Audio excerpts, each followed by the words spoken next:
Hey,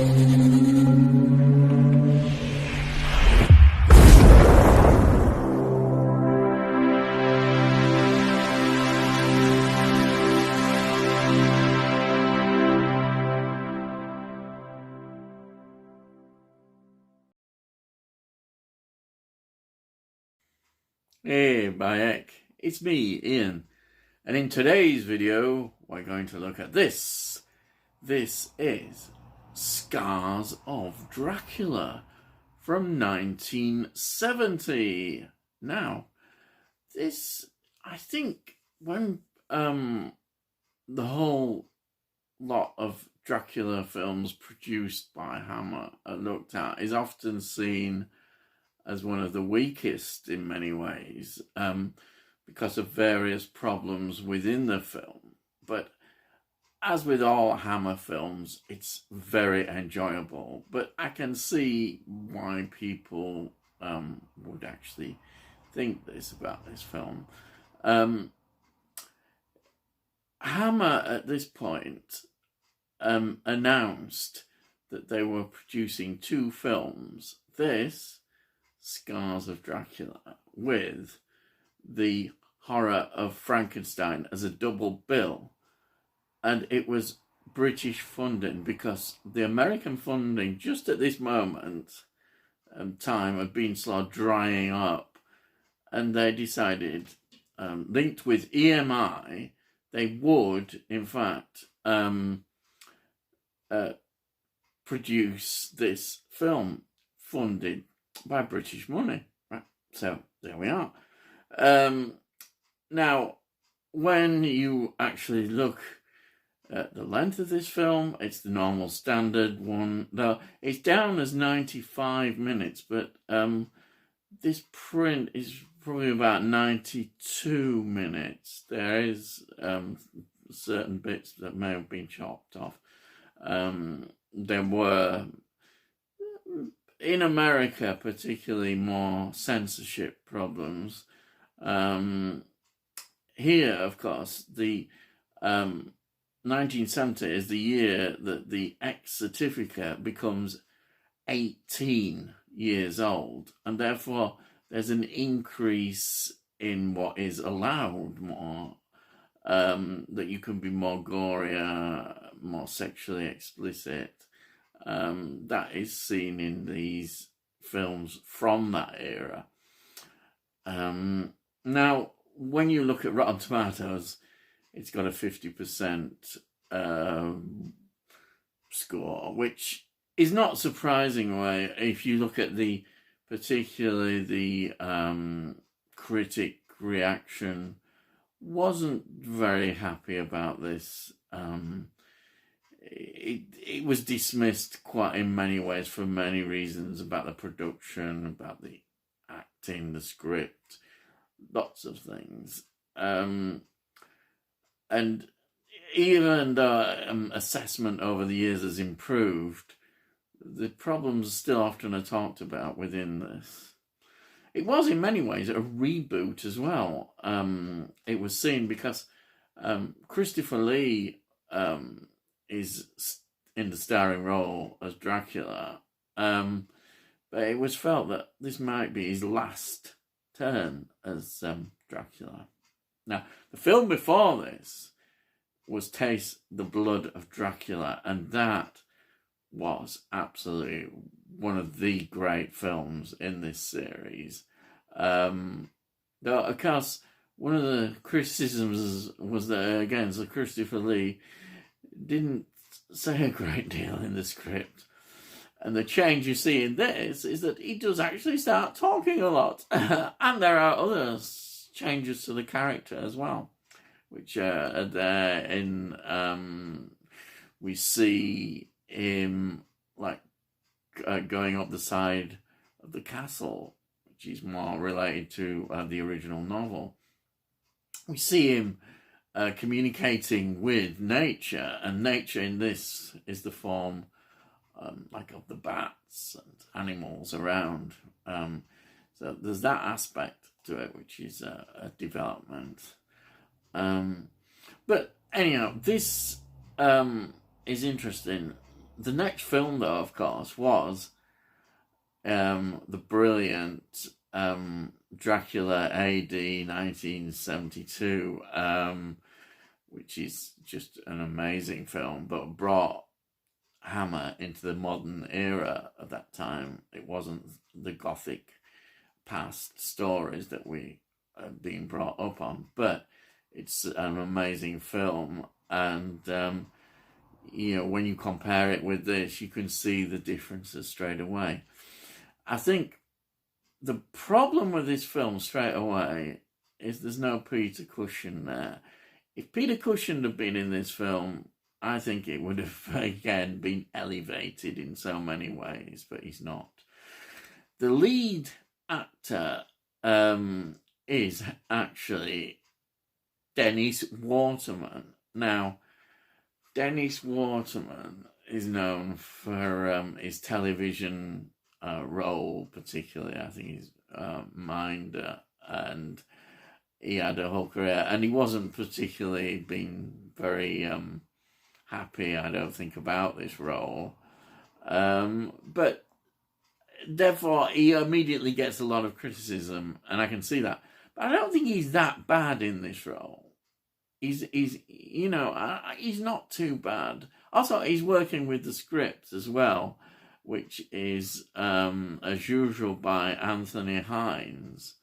And he's a bit of a mismatch kind of script, really, unfortunately.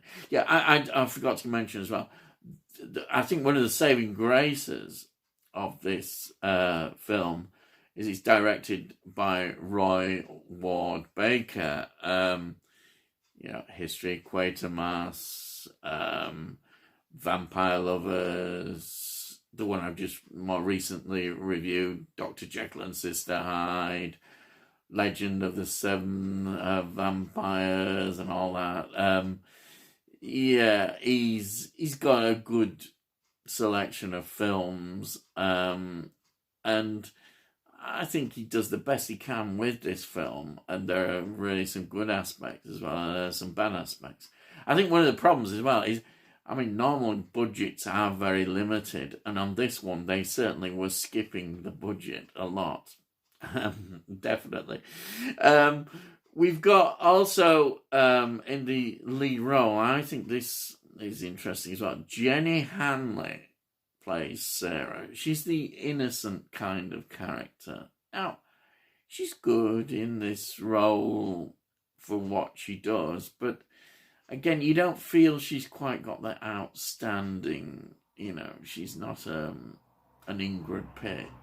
She's not a Caroline Munro. She's just, Martin Beswick, for instance. She's just not got that, but a role is aimed at this sort of innocent kind of thing. I just think it just detracts a bit more from it. The actual person that actually steals the whole thing, and is mentioned in the documentary, is the wonderful, as you know, I'm a great supporter of this, of the second Doctor, Patrick Troughton. Yes, he steals the role. He plays Clove, who's the sort of devoted servant to Dracula. Like, they do have these. He has been mentioned, I think it was in the very first Dracula film, 1958, Clove. But here he is, Patrick Troughton. He's just great. He brings so much to this role, and I think he steals the show, as does somebody else. Yes, it's time for the Michael Ripper Watch, and here he is. And guess what? He's playing a landlord. Yeah, he's a landlord, and well, he's absolutely superb as the landlord. Well, he has a bit more to do as well. He's great. He's absolutely wonderful. What would we do without him? He makes this film again more, for all its limitations. We've got the other character, Christopher Matthews, who plays Paul. He's okay, but he's not outstanding. And there's the priest. Michael Gwynn plays the priest. Now the problem with the priest is I don't think he adds a great deal to the story. He's a very cowardly kind of priest. He's not strong. He just pops up here and there, but doesn't really back off or film them. He talks about doing this and that, but he doesn't. And well, that's it, really. I think he's a weaker character, which they really needed to, have a better role, I think, in the film. I mean, the film starts with a resurrection, again, of Dracula. So there's no continuity from the last film. And as I say, it was seen perhaps as a revamp of the series. And at the opening, we get the sort of story about what happened and the resurrection and all the surrounding and the village coming out as usual, the usual village, all from the pub, the landlords and all that leading it. And we get all that story about the setting of the fire and all that. Then we get into the other story of this character called Paul, who's like, you think at first is the lead actor character in this. But then after he's been in it quite a while, we realise it's actually the Dennis Waterman character, his brother Simon, who is the lead. And then, of course, the leading lady is Sarah, played by Jenny Hanley. So we get all this, and the story inevitably develops as it does. There seems to be a lot of going backwards and forwards to the castle. I think the filming starts to look a bit limited more as well on the sets. They do a good job what they've got, but you feel it's not quite on form as it normally is, which is, but they do a good job, I think the important, interesting thing is fairly near the beginning, we do get a very graphic, explicit, gory scene in the church where Dracula is having his revenge and all the women have been put safely in this church, supposedly, and it's not safe, and these bats come in and attack, and it's you can see all the graphic blood and gore, which is interesting.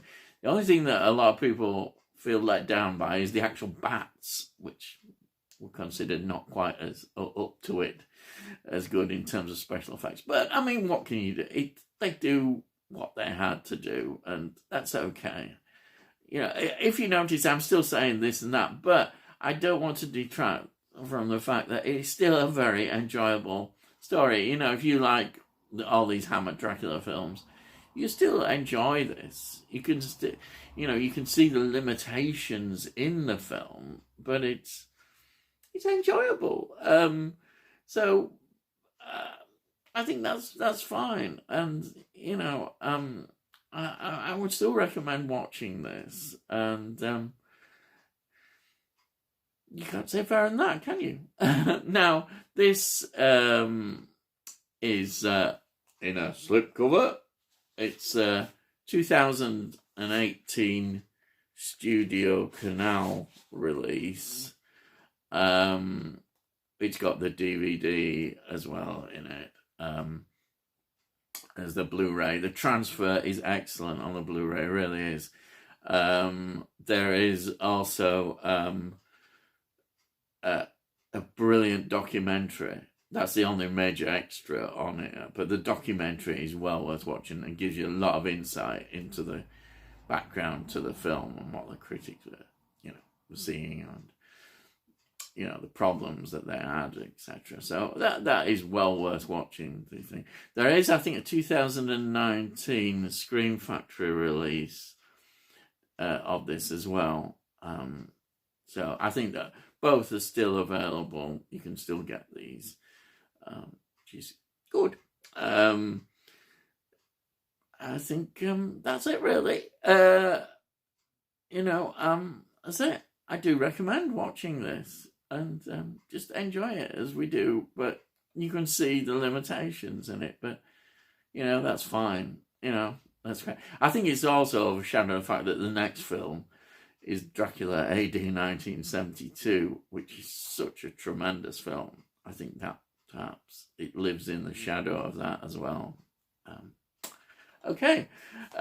So all I would say to you is, as usual, subscribe so we can let you know when we produce these videos. Also, if you like it, please give it a like. It costs note. And, as I say, it helps all this algorithm business and, so more people can hopefully enjoy my videos. Well, hopefully enjoy it, if they don't know it. But anyhow, all I've got to say, as usual, is I'll see thee, and I'll see thee again.